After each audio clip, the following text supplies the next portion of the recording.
You are listening to Reels Movie Podcast. I am your host, Z, and before I get into this review, let me remind you to subscribe to the channel, hit that thumbs up button, leave a comment below, hit that bell for notifications, and you'll never miss a future episode.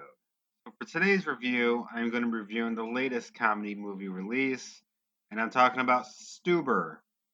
There will be spoilers here, so you know the deal by now. A detective recruits his Uber driver into unexpected night of adventure. Stuber is just realistically nothing more than a 90-minute advertisement for Uber. The first half of the movie, we follow Stu's quest of getting a 5-star ride and keeping his job. It was fine at the beginning with him seeing his interactions with random customers, and it got very repetitive and unfunny. It was like watching different customers in a restaurant over and over. We know how bad people can be. We don't need to see a montage of various customers and see how bad they really are. Once they do get to the heart of the full story with Vic and Stu, it does sway away from the advertisement of Uber until the very end when it comes out full force with multiple Uber drivers showing up at one location. With this being a comedy and the generic buddy cop movie, we do get the common comedy ploys that they use in every buddy cop movie. So Stuber really doesn't offer anything new to the genre. The only thing that they really added in, which came as a surprise, is that Vic just had LASIK surgery the same day he's going after his pretty much mortal enemy, the guy he's been looking for the past 2 years. So Vic now goes around like Mr. Magoo and can't really see anything and forces the laughs from the viewer. The movie really tries way too hard to be funny at many times that really doesn't even come natural at all.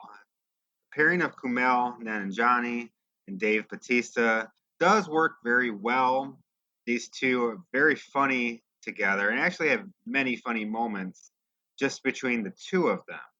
But when it's more than them, the humor is very forced. I would have been actually fine with the Kumail and Bautista just driving around LA together, just random stuff, and them just playing off of each other. That would have worked and actually been more enjoyable.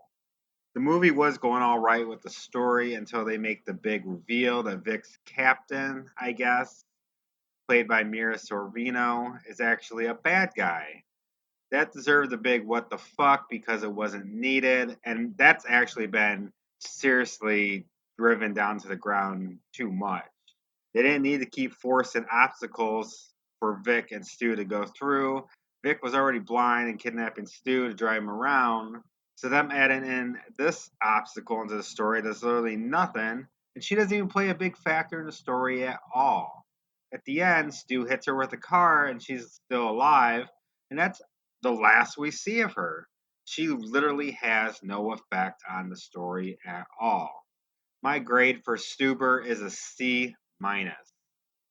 Thank you for listening to this episode from Reels Movie Podcast. If you like this episode, make sure you hit that thumbs up, leave a comment below, subscribe to the channel, hit that bell for notifications, and then you're never going to miss any future episodes. I'll see you later.